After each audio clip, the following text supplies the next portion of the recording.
La team, la CEDEAO veut aider les États du Sahel. Et c'est cette aide que moi j'appelle l'aide empoisonnée de la CEDEAO aux États du Sahel.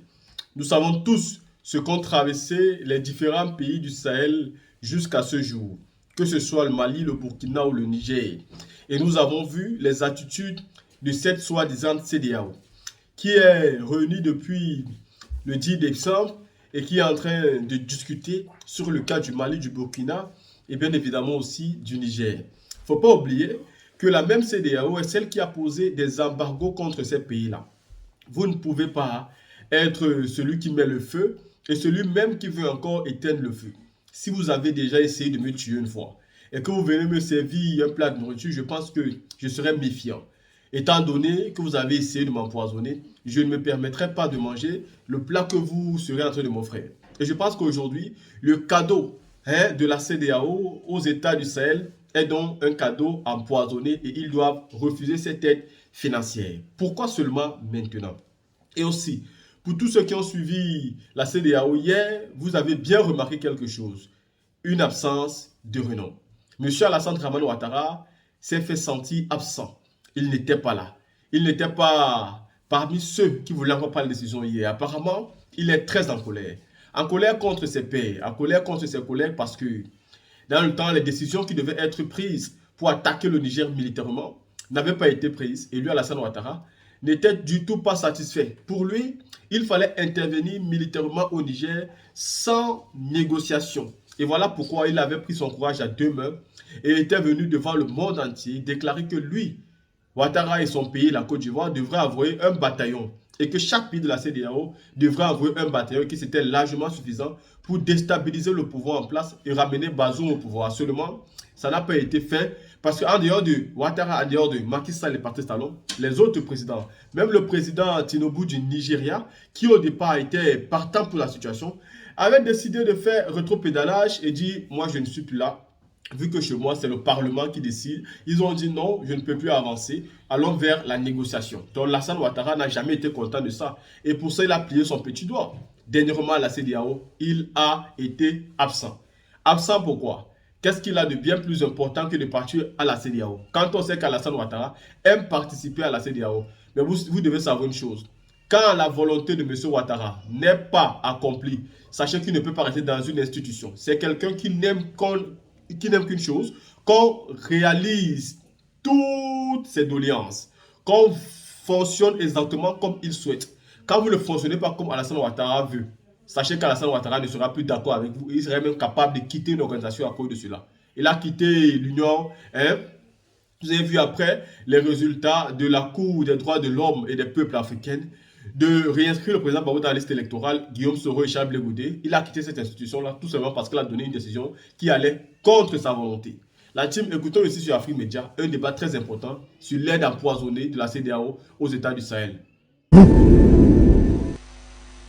Ce monde, nous le construisons bien entendu avec vous. Merci de nous retrouver, amis téléspectateurs, le temps de cette édition de la réflexion sur la télévision. Eh bien, j'aime à vous le dire, sans armes ni Bible, nous venons au nom du magistère de la parole, si dûment reçu par vous, permettre de comprendre au mieux ces différents sujets d'enjeux géopolitiques, géostratégiques et même plus ou moins géoéconomiques évoqués dans le cadre de cette édition du débat panafricain. Rapidement, nos invités qui nous retrouvent, qui vont nous accompagner le temps de cette réflexion. Nous, Arzika, vous êtes leader panafricain depuis le Niger. Merci de nous retrouver à Multiplex. Bonsoir, bienvenue.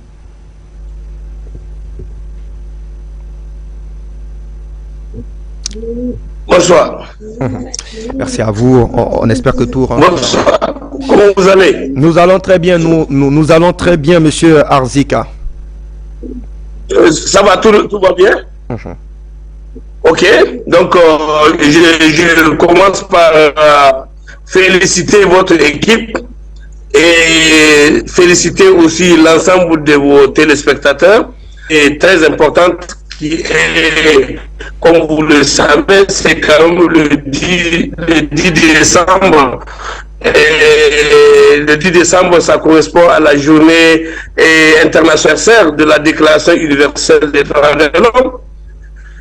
Et c'est dans ce contexte-là qu'aujourd'hui nous sommes en train de nous retrouver avec une situation où effectivement, concernant notre pays, et les questions en matière de droits de l'homme sont organisées et violées par, bien entendu, la CEDEAO et l'UEMOA, et avec tous ceux qui les accompagnent par ailleurs, c'est-à-dire la France qui est aujourd'hui devenue l'instigateur, le manipulateur de premier ordre, qui a réussi à avoir avec elle, et bien entendu, un certain nombre de chefs d'État pantins qui ont choisi de dévoyer la mission de la CEDEAO, de travailler à aller dans le sens contraire à la mission d'intégration et de solidarité qui est assignée, et bien entendu à ces institutions, notamment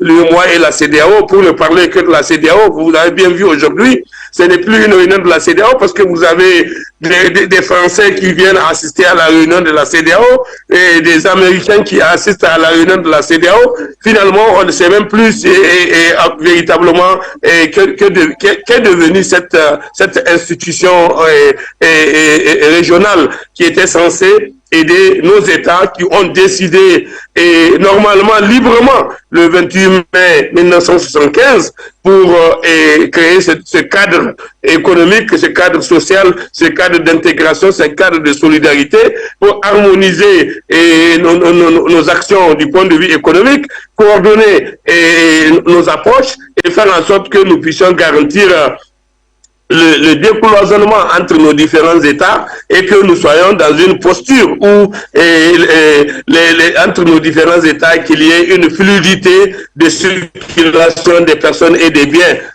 dans cet espace-là. Mais malheureusement, on l'a vu de manière assez savante, et les gens ont organisé une approche qui a rendu possible que cette institution devienne tout simplement une sorte de ville machin à la solde de ceux qui ont de l'argent. Bien entendu, l'Union européenne et précisément aujourd'hui la France. Aujourd'hui, c'est pratiquement la France qui prend le lead de tout ce qui est en train de se passer de manière désordonnée, de manière abusive, de manière lamentable au niveau de cette institution qui est en train de jouer son destin.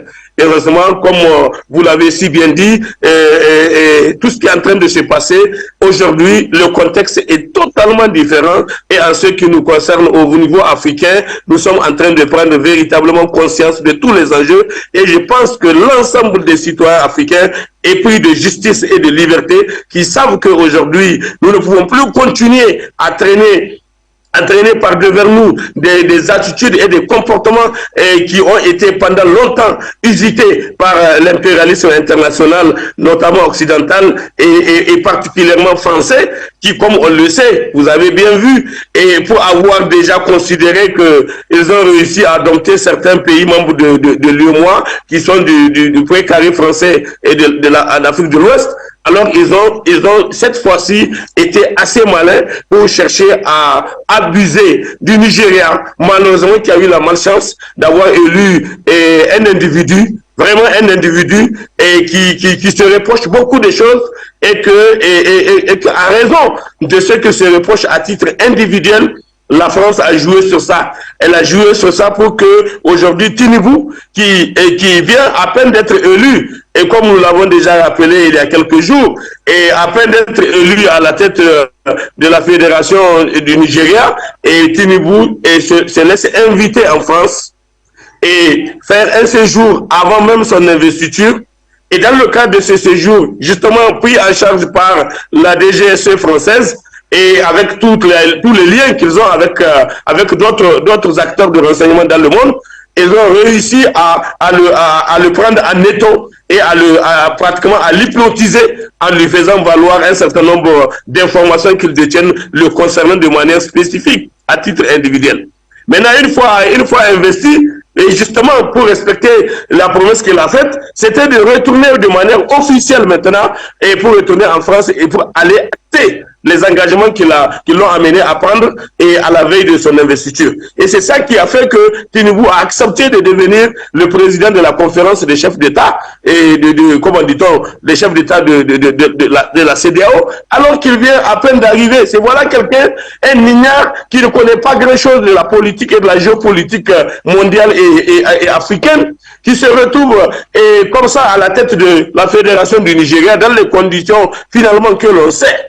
Et aujourd'hui, qui se laisse malheureusement instrumentaliser, utiliser, abuser par la France, qui a décidé de faire de lui le nouveau président de la conférence des chefs d'État dans le but de l'exploiter, dans le but d'abuser de lui, dans le but d'abuser du Nigeria. Et malgré toutes les relations importantes, séculaires que nous avons, malgré tout l'historique de la diplomatie du Nigeria, et malheureusement, ce bonhomme-là a été capable de contourner l'establishment historique du Nigeria pour aller agir seul. Et il est parti déjà à partir du 9 juillet. À partir du 9 juillet, se faire fouiller. Et bien entendu, la présidente de la conférence des chefs d'État de la CEDEAO. Et à ce titre-là, ils l'ont dit que leur objectif, c'est d'envoyer à lutter contre les pays comme le Mali, le Burkina, le Niger et un peu la Guinée. Je dis bien un peu la Guinée parce qu'il y a une différence entre le Burkina, le Mali et le Niger. Et par rapport à la Guinée, et en raison de ce qu'on est en train d'observer, et depuis bien entendu le 5 septembre 2021 jusqu'à aujourd'hui, on constate que l'approche, l'attitude, la manière de faire au niveau de la Guinée n'est pas forcément identique ou similaire avec ce qui est en train de se passer au Mali et au Burkina. Donc, et la France, prenant conscience de ce que maintenant il lui faut avoir les autres pays anglophones de la CEDEAO, alors on a considéré que le Nigeria était important et c'est ça le grand coup que la France avait fait. Et vous avez vu tout à fait récemment, lorsqu'ils se sont sentis choqués de ce que les États-Unis ont finalement décidé d'acter le coup d'État au Niger, de reconnaître qu'il y a eu bel et bien un coup d'État au Niger et qu'il faut s'engager dans la voie qui va rendre possible le retour à l'ordre constitutionnel normal et à être dans la position,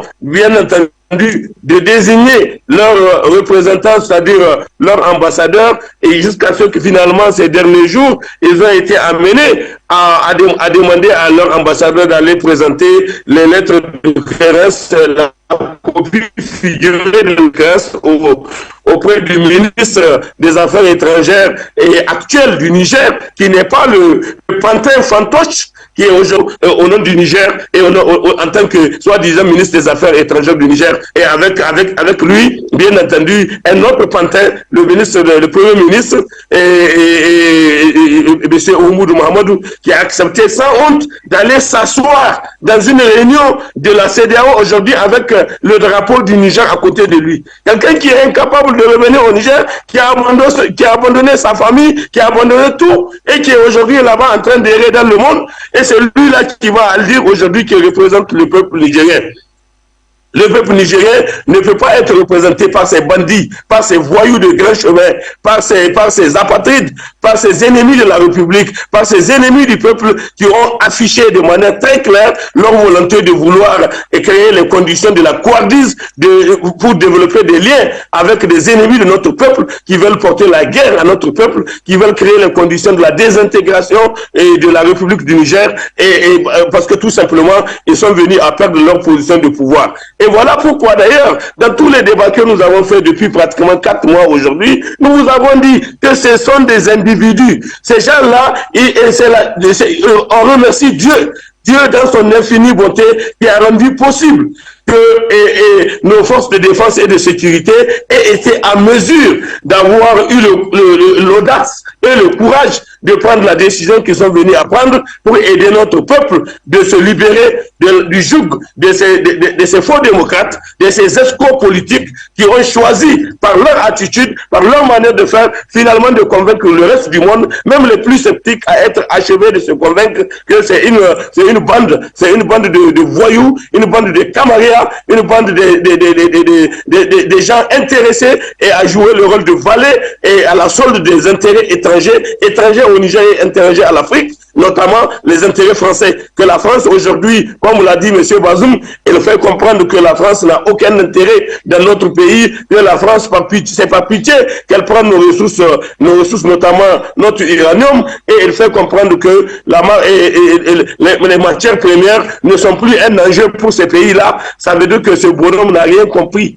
Et il n'a rien compris. Même quand il parle des applications, il parle de la nouvelle technologie, de l'information et de la communication, les outils avec lesquels on fait cette nouvelle technologie-là, bien entendu, il faut recours aux matières premières pour le faire. Pour aujourd'hui fabriquer des portables, on a besoin des matières premières que nous disposons, notamment le cobalt, notamment le coltan, qui constitue, et aussi le lithium, qui constitue des matières premières que nous regorgeons et qui sont aujourd'hui des matières qui sont utilisées pour la fabrication de ce qu'il appelle les outils modernes de la communication et de l'information, qui constituent selon lui les voies d'action pour la mobilisation et des ressources comment on appelle ça au niveau mondial. C'est qui est une erreur. Partout où on est obligé d'avoir besoin, bien entendu, des matières premières. Et vouloir dire que l'uranium c'est un mythe, vouloir dire que l'uranium n'a aucune importance et que ça n'a aucune importance, que si la France vient à en faire recours pour le Niger, c'est par pitié qu'elle le fait. Triste, quelle honte. Et pour cette analyse, pour cette réflexion de quelqu'un qui aujourd'hui a choisi d'accepter de se présenter devant notre peuple et de chercher le suffrage de notre peuple, et de manière trichée, de manière lamentable, ils ont été amenés à organiser ce qui est arrivé, qui a rendu possible qu'aujourd'hui, vous entendez M. Macron, à tous les coups, il parle de démocratiquement élu, un président démocratiquement élu qui serait légitime selon lui. Comment un président légitime va préférer appeler Macron, va choisir de considérer que c'est Macron le recours et non le peuple qui l'a élu, et non le peuple qui l'a choisi. Et comme il savait très bien que c'était une véritable élection sur papier, que c'était une tricherie qui a été orchestrée, organisée avec les acteurs du processus électoral, et qu'ils ont essayé pratiquement de contrôler. Et ils ont été à mesure donc de faire ce qu'ils ont été amenés à faire. Et aujourd'hui, la vérité se sait. Maintenant, c'est grandeur nature. Tout le monde est en train de comprendre ça. Et maintenant, avec eux, ils ont emporté leur attitude, leur manquement, leur mauvais comportement à créer les conditions pratiquement de liquider la CEDEAO. Aujourd'hui, la CEDEAO est sans âme. C'est une institution sans âme. Voilà une institution qui viole ses propres textes, qui choisit de violer délibérément ses propres textes. Une institution qui viole ses propres textes et qui prend des mesures pour les appliquer à un peuple innocent. Le peuple nigérien aura fait quoi pour comprendre les dispositions de lui imposer un embargo sur tout, et même sur les médicaments, même sur les produits de première nécessité. Et en quoi ça peut concerner le peuple? En quoi le peuple est responsable de ça? En quoi les mesures qui sont venues à prendre constituent des mesures qui sont de nature à faire de représailles sur ce qu'ils appellent les auteurs du coup d'État, et qu'ils considèrent que c'est eux qui est censé être leur cible? Alors que nous, à ce qui nous concerne, au niveau nigérien, au niveau du peuple nigérien, nous considérons de manière très claire, et cela est acté. Jusqu'à hier, le peuple nigérien, à l'heure où je vous parle, le peuple nigérien est actuellement debout en train de montrer à la face du monde sa détermination, sa résolution, sa stoïcité à vouloir convaincre l'humanité que nous, peuple nigérien, nous avons validé, nous avons légitimé les actes qui sont intervenus le 26 juillet dans notre pays. Allez, merci à vous, très cher nous à Arzika, et on va bien entendu continuer à mener la réflexion autour de ce fait d'actualité lié notamment au Niger, alors que le sommet sur la CEDEAO se tient il y a cela depuis quelques heures du côté d'Abuja, où la question du Niger est également sur la table de ce qui, pour nous autres, convient d'être appelé en tout cas le reste de l'Afrique de l'Ouest qui est en attendant effectivement de rejoindre, on va dire, l'alliance des États du Sahel. continuer à se débattre avec le vieux maître qui reste encore maître en tout cas des débats, mais surtout qui diligente tout au sein de ce qui de cette instance-là. Le temps pour moi de vous accueillir, Dr Basile Ken. Vous êtes davantage sur ce plateau avec nous, économiste par essence et par excellence, mais davantage analyste politique également. C'est un plaisir que d'être avec nous. Bonjour, docteur. Bonjour et merci une fois encore de me donner l'occasion d'échanger à propos de l'Afrique avec des Africains et ceux qui aiment. Sur ce cas nigérien, on a vu bien entendu comment le bras de fer entre guillemets a prévalu à un moment donné. Il y a eu même comme une forme d'inimitié entre l'institution et le Niger. Aujourd'hui, comprenez-vous sa volonté de vouloir venir au secours du Niger quand on sait que l'instabilité ou alors les transitions observées aujourd'hui dans cet espace sont du fait en tout cas de l'insécurité qui avait finalement été assez chronique, assez criade au sein de ces trois pays, et qui finalement on a vu comme une montée en puissance des mouvements révolutionnaires pour véritablement venir à bout de cette question sécuritaire. Aujourd'hui, lorsque le Niger était véritablement agonisant sur des questions en tout cas d'insécurité, rarement, sinon jamais, on a vu la CEDEAO se mettre aux côtés du peuple, aux côtés de l'État pour combattre ce qui paraissait à l'époque là comme étant une véritable menace. Aujourd'hui qu'on a plus ou moins contenu et cadenassé, on va dire, la menace au sein de ces États, la CEDEAO se lève donc comme par pur hasard vouloir aujourd'hui apporter une quelconque aide effectivement pour venir au secours de ces États-là. Comment doit-on apprendre, comment doit-on comprendre, comment doit-on apprécier cette position de la CEDEAO aujourd'hui? Je crois que la CEDEAO joue un jeu qui n'est pas clair. N'est-ce pas? Si vous voulez attirer un chien, ne brandissez pas un bâton devant ce chien. Il ne viendra jamais près de vous parce que le bâton c'est pour frapper. Le Niger et ses deux autres compagnons de l'AES ont vécu des temps très difficiles, et avec l'assistance de la puissante, de l'éternel, de la France éternelle, généreuse et civilisatrice, et 10 ans de présence et même plus n'ont rien fait. Voilà que ces pays-là se sont organisés autrement, ont pris d'autres contacts, ont pris d'autres relations, ont adopté d'autres méthodes, et ils sont en passe de triompher de cette rébellion qui, au demeurant, est une rébellion qui a été organisée, et nous savons pourquoi. Parce que la France est désireuse de s'emparer, et de s'emparer plus qu'elle ne fait en ce moment, de toutes les richesses du Sahel. Eh bien, là maintenant où les choses sont en train d'être claires, nous savons que le Niger n'a vraiment plus besoin de cette aide de la CEDEAO. Je ne sais pas ce qu'ils pensent. Vous ne pouvez pas bloquer les avoirs d'un État.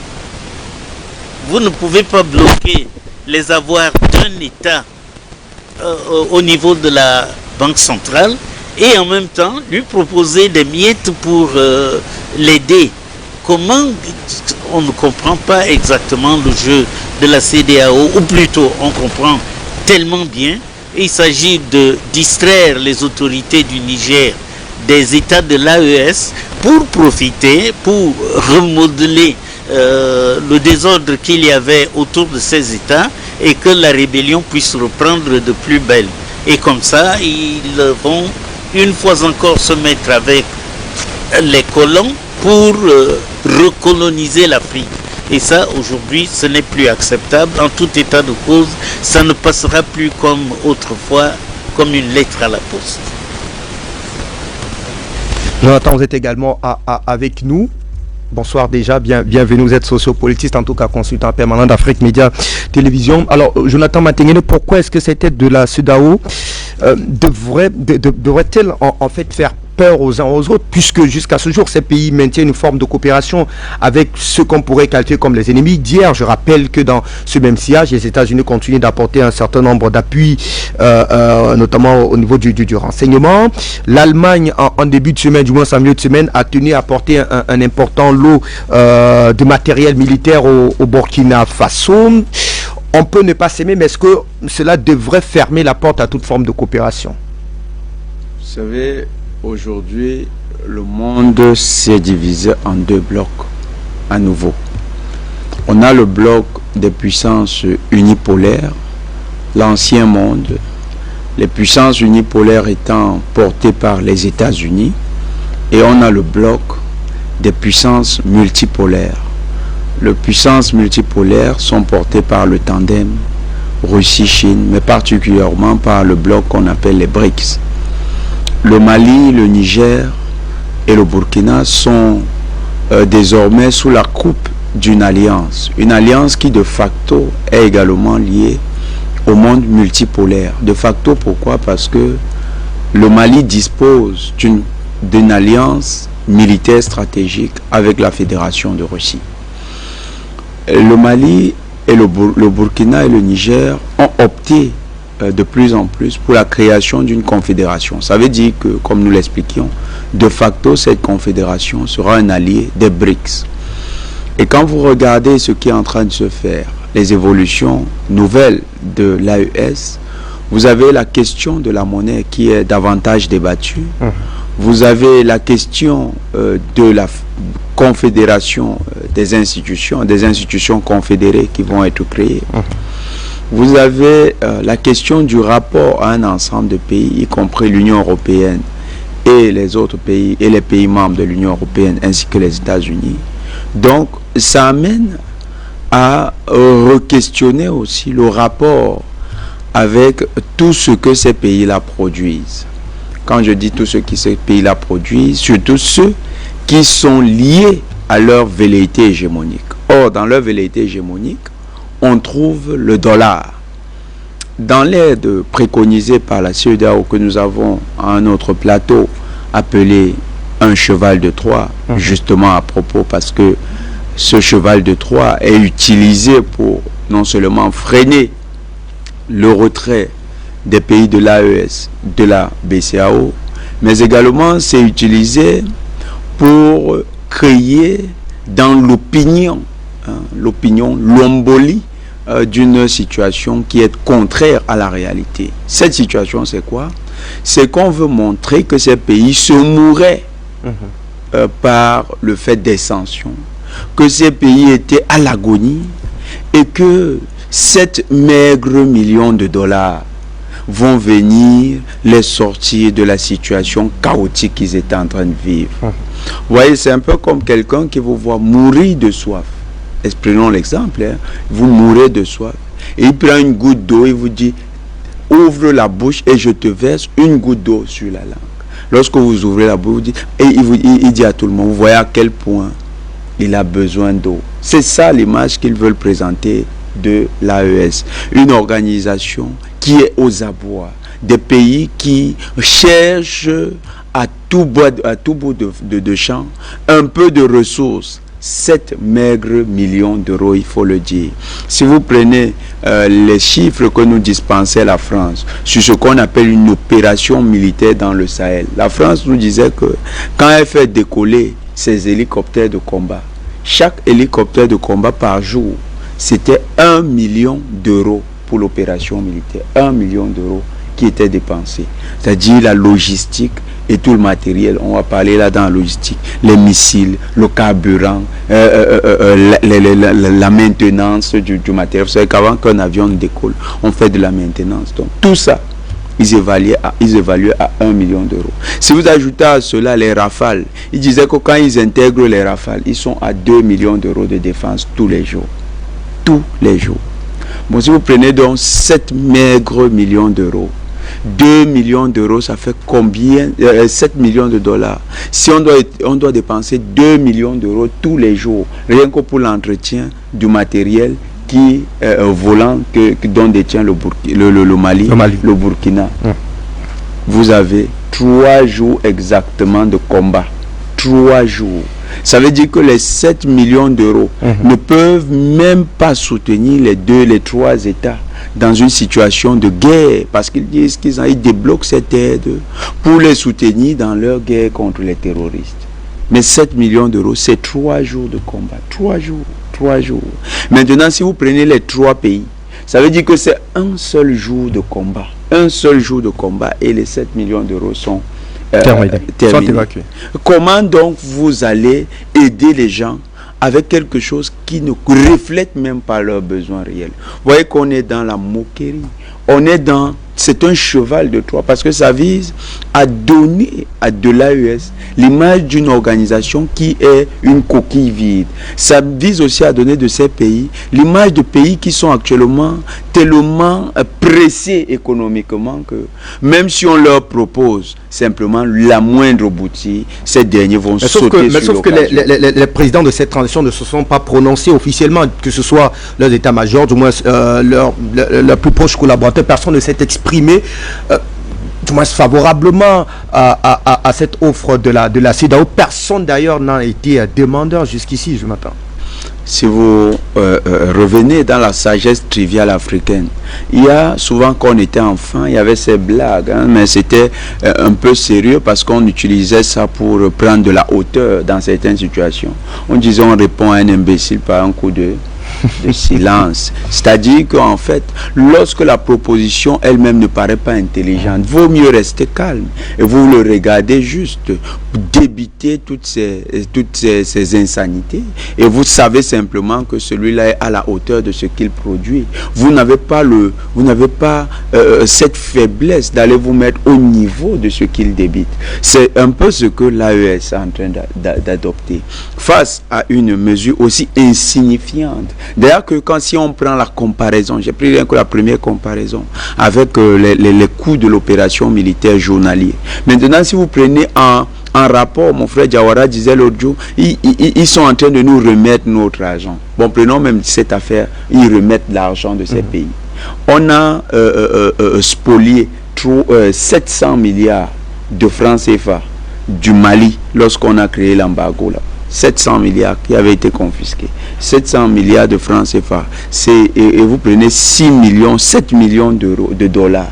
Prenez un peu la statistique. Donc, prenez un peu la division. Vous mettez 7 millions sur, disons, 1 milliard 200 millions de dollars. 7 millions sur 1 milliard 200 millions de dollars. Mon frère Fabrice Ndoum, on n'est même pas dans 1%. Ce n'est même pas 1% de ce qu'on a pillé. On a retenu comme fonds pour le Mali. Si on prend également l'argent du Niger et l'argent du Burkina qui a été retenu de manière frauduleuse par la BCEAO, vous voyez que vous êtes encore même très loin des 0,5%. Donc, ils ne sont même pas en train de restituer. C'est même pas le début d'une restitution des fonds. C'est de la pure moquerie. C'est un cheval de Troie parce que la procédure de décaissement risque de prendre du temps. Et ils comptent là-dessus pour créer une fausse relation avec les nouveaux efforts qui visent à créer la monnaie. Donc nous, je crois que les autorités de l'AES, ayant pris la mesure de la chose, se sont dit, on n'a pas du temps à passer avec ces gens qui veulent s'embrouiller eux-mêmes, parce que nous, on ne s'embrouille pas, on sait. L'AES est dans un objectif, une démarche cohérente. L'AES suit un plan stratégique qui a été défini. Les ministres se sont assis, les experts ont discuté. Donc c'est ce plan qui vaut la peine d'être suivi, c'est ce plan qui vaut la peine d'être débattu. Les mesurettes ou bien les conclaves de la CEDEAO sous le directoire, ou bien sous la direction de l'OTAN, mais particulièrement d'une puissance de l'OTAN qui aujourd'hui est déclinante, parce que je ne sais pas si on va encore dire que la France est sur le déclin. C'est une courbe descendante qui n'a même pas encore atteint son niveau de croisière. On est encore qu'au déclenchement de la déchéance de la France. Je dis le déclenchement. Vous comprenez, quand on vous dit qu'une courbe a son déclenchement, ça veut dire que c'est le début. On n'a pas encore atteint la zone de vitesse de croisière de cette chute. La France n'est encore qu'en train de commencer la chute. Vous voyez comment ça dégringole dans les statistiques mondiales. Vous voyez comment au niveau du mode de vie interne, c'est en train de dégringoler. Vous voyez comment ils se rabattent, deviennent même plus féroces que le diable dans les descriptions cosmogoniques chrétiennes. Vous voyez aujourd'hui la France, le pétrole du Cameroun, ils sont en train de créer une pénurie artificielle. Vous passez partout là, on vous dit qu'il n'y a pas de carburant. Tout ça c'est Total qui crée ça. C'est une pénurie artificielle. C'est l'ambassadeur de France à Yaoundé, il dit je vais leur faire ça, ils vont voir, ils vont payer. Mais ils n'ont même pas encore commencé la débandade. la débandade arrive. Vous allez voir la France. Dans les 5 prochaines années, les Africains verront. Nos diaspora qui est là-bas, on leur demande simplement de se préparer. Il faut qu'ils se préparent à faire le mouvement migratoire vers le retour, parce que ça va bientôt être très chaud dans toute l'Europe et toutes les nations du bloc de l'OTAN. Merci à vous, Jonathan Batenguede.